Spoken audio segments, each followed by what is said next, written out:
Bonjour à tous, ravi de vous retrouver dans un nouveau JT des Voironnais. Droitwich en Angleterre, Herford en Allemagne, Bassano en Italie ou Šibenik en Croatie sont des villes jumelées avec Voiron. Mais depuis mars 2016, la commune est également jumelée avec la 2e compagnie du 7e bataillon de chasseurs alpins. Pour en parler, je recevrai dans quelques minutes le capitaine qui dirigeait cette compagnie jusqu'il y a peu. Mais avant cela, le sommaire et l'actualité de la semaine.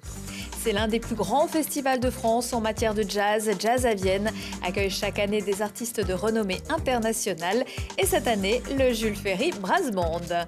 Chaud devant, aider à combattre les flammes où les moyens sont restreints. C'est l'objectif du détachement d'intervention feu de forêt créé il y a peu à Voiron. La première mission au Portugal vient de s'achever.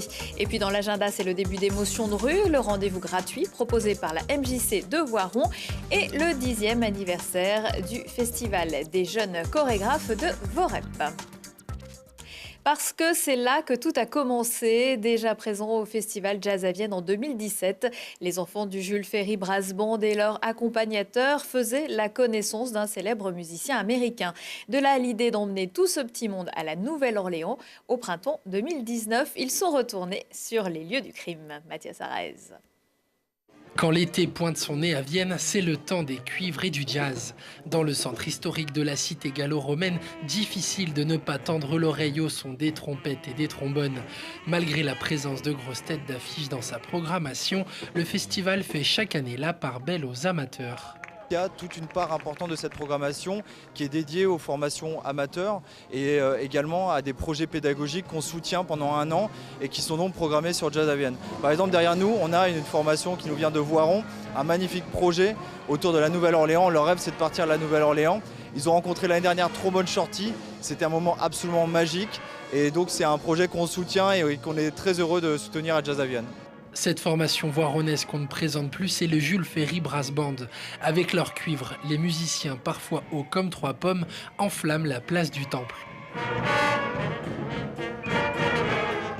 Je me sentais bien. Tu te sentais bien? T'avais pas le trac? Non. D'une sérénité déconcertante. Pourtant, dans le public de Jazz à Vienne, on s'y connaît en matière de musique afro-américaine. En fait, les enfants, ils ne savent pas qu'il y a des connaisseurs de jazz. Et puis ceux qui jouent, c'est vraiment du jazz, puisque c'est la musique de la Nouvelle-Orléans. Donc, qui est matinée un petit peu de hip-hop, mais n'empêche que les enfants, ils sont vraiment dans le vrai aussi. Ils sont aussi puristes que les autres. Et puis, ils n'ont pas le trac parce qu'ils ont déjà 20 concerts à leur actif, alors qu'ils sont tout petits pour certains. Voilà. Des graines de jazzman qui ne pouvaient rêver meilleur terreau pour s'épanouir, tout comme les autres amateurs programmés. Ils représentent au total un concert sur 3 pendant toute la durée du festival. Jazz à Vienne, c'est jusqu'au 13 juillet. La cagnotte Go to Nola reste ouverte sur le site Common. Pour l'instant, le Jules Ferry Brass Band a récolté un peu plus de 3 000 € sur les 5 000 attendus. Une quinzaine de sapeurs-pompiers ont créé au printemps dernier le détachement d'intervention feu de forêt de l'Isère. Sur la quinzaine de bénévoles, beaucoup sont originaires du pays voironnais et c'est au Portugal que les a conduits fin juin leur première mission. Eux, à leur niveau, ont un besoin de personnel sur place, puisqu'aujourd'hui, en fonction du nombre de feux au Portugal, les personnels ne sont pas assez suffisants.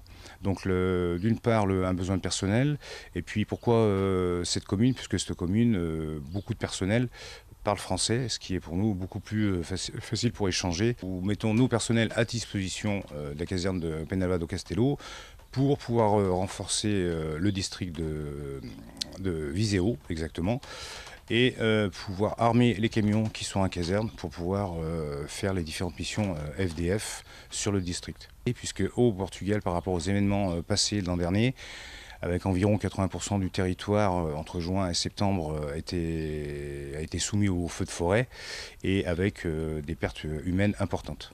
Aujourd'hui, tous les membres font une avance personnelle. On est à la recherche, bien évidemment, de fonds par le biais de partenaires ou par des dons, des dons de personnes privées. Des propos recueillis par Hugo Marseille. Les sapeurs-pompiers bénévoles ont prévu de repartir aider leurs collègues au Portugal le 25 juillet. Nouvelle recrue pour le PVBC. Il s'agit de Fabienne Constant. C'est elle qui va mettre le panier à 3 points. Âgée de 32 ans, elle était auparavant à Arras, comme le nouvel entraîneur des joueuses de National 1, Quentin Buffard.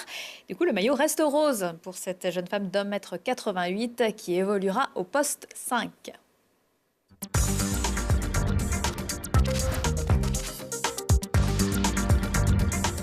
Voiron et le 7e bataillon de chasseurs alpins poursuivent leur collaboration. Depuis mars 2016, plusieurs actions ont été menées entre la municipalité et la 2e compagnie de combat du 7e BCA. Pour en parler, je reçois aujourd'hui le capitaine Christophe Muté. Bonjour. Bonjour. Vous commandiez jusqu'à il y a peu cette 2e compagnie. Vous avez donc assisté à la naissance de ce jumelage et la passation de commandement avec votre remplaçant s'est faite il y a peu. C'était le 21 juin. À Voiron, justement. Ça s'est passé comment ? C'est très bien passé. C'était très important, en tout cas, pour les cadres et les chasseurs de mon unité, de pouvoir réaliser cette cérémonie, en tout cas, dans les crins verdoyants de Voiron. Voilà, c'est notre ville jumelle.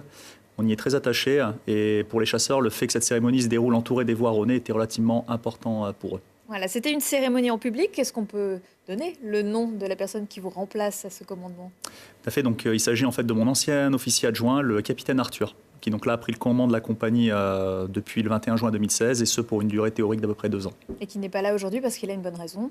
Tout à fait. Là, actuellement, la compagnie est en train de s'entraîner dans le cadre de sa préparation interarmes dans les camps de Champagne. Alors, vous-même, comme le maire de Voiron, êtes très attaché à ce jumelage, et c'est d'ailleurs vous qui l'avez sollicité. Oui, avec mon prédécesseur, dans les derniers mois de son temps de commandement, nous avions eu l'idée en fait de Voiron.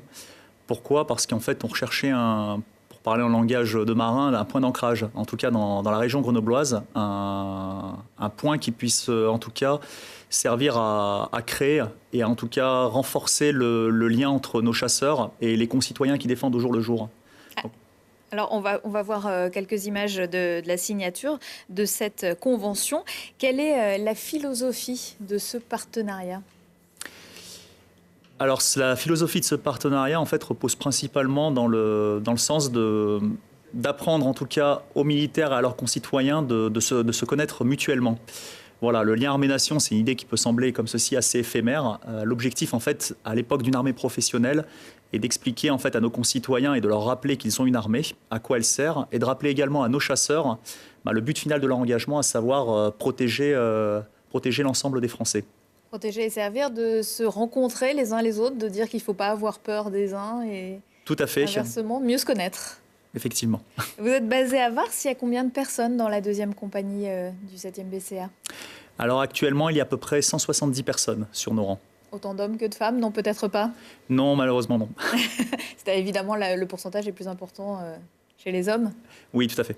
Est-ce que vous pouvez nous expliquer comment le 7e BCA est présent sur Voiron, pendant les cérémonies notamment ?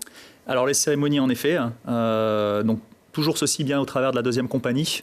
Donc notamment dans le cadre, comme on le disait tout à l'heure, des cérémonies. Pourquoi ? Parce qu'en fait, les cérémonies sont rendues parfois un peu plus vivantes. Le devoir de mémoire, en tout cas, est plus frappant pour les jeunes générations quand ils voient les anciens combattants et des jeunes gens de leur âge sous l'uniforme que si on laissait simplement ces cérémonies-là à nos anciens. Donc entretenir ce devoir de mémoire, rappeler que la France ne s'est pas construite toute seule. On parle des cérémonies de commémoration du 11 novembre et du 8 mai. Tout à fait. Voilà, donc ils sont présents en uniforme. En uniforme, et on essaye, en fonction du rythme opérationnel de l'unité, d'avoir toujours un détachement d'honneur présent pour chacune de ces cérémonies patriotiques. Vous mettez également en place des échanges avec les écoles. Comment ça se passe ? Alors cela se passe notamment via le collège Saint-Joseph de Voiron, donc, qui est notre établissement un petit peu privilégié en termes de relationnel. C'est une démarche en fait qui est conjointe, qui à la fois vient de l'équipe enseignante, notamment via tout ce qui est programme d'éducation civique, le but étant de le rendre encore plus parlant via l'équivalent de petites journées portes ouvertes, et également de notre côté le souci en fait d'expliquer aux plus jeunes à quoi sert une armée, casser un petit peu les préjugés et leur montrer qu'en fait nous sommes des citoyens comme les autres qui avons fait le choix de défendre notre pays. Alors évidemment, ces jeunes, ils vous posent des questions. Vous êtes surpris parfois ? Globalement, non. Globalement, non. Ils sont quand même relativement matures pour leur âge. Le travail éducation civique est relativement bien fait, en tout cas, au niveau du collège. Donc, ils ont des idées assez précises et vont beaucoup plus dans le souci du détail. Via les reportages qu'ils voient sur les différentes opérations extérieures, via l'opération Sentinelle, on sent quand même une idée assez bien faite des soldats. Alors justement, l'opération Sentinelle, Vigipirate, est-ce que vous êtes amené à intervenir, en tout cas à affirmer votre présence sur le lieu d'événement important à Voiron pour sécuriser les lieux? Oui, alors cela, en fait, bien entendu, dépend également de la conjoncture des événements. Mais lorsque la compagnie a participé à cette mission dans l'agglomération grenobloise, c'est notamment une de nos sections du coup, qui avait pu sécuriser la foire Saint-Martin, donc en novembre 2016. Lundi 9 juillet sera inauguré à Voiron, en présence notamment du général Ponce, commandant de la 27e brigade d'infanterie de montagne, et de votre successeur, la rue Clément Chamarié, entre la rue Franklin Roosevelt et la rue Alban Fagot. Est-ce que vous pouvez nous expliquer qui était Clément Chamarié? Alors Clément Chamarié était un chasseur de la 3e compagnie de combat, excusez-moi, qui était engagé en Afghanistan durant le mandat à l'Aubroge du bataillon, donc de novembre 2010 à juin 2011. Ce jeune chasseur est tombé au combat dans le cadre de sa mission. Il était originaire du pays voironnais. Donc le maire de Voiron avait longtemps réfléchi à la possibilité de baptiser une rue en son honneur. Et donc effectivement, ça a été un signe en tout cas fort de fraternité lancé pour le 7e bataillon chasseurs alpins, un signe qui nous a beaucoup touchés et qui également du coup permet en tout cas de rendre hommage à l'un de nos camarades disparus. Est-ce que vous prévoyez d'autres échanges, d'autres actions dans l'année qui vient avec la ville de Voiron? Oui, tout à fait. En dehors du cadre, tant que le rythme opérationnel nous le permettra, nous essaierons toujours en tout cas de poursuivre nos relations privilégiées avec les différents établissements scolaires, ne pas les limiter seulement au Collège Saint-Joseph, mais pour les différents établissements qui le souhaiteront. Et en parallèle, on va dire le rythme habituel également de tout ce qui est cérémonie. Voilà, on essaiera de venir vous voir quand vous irez à la rencontre ou quand les jeunes viendront vous voir à Vars. Je vous remercie, capitaine Mutet, de nous avoir rendu visite.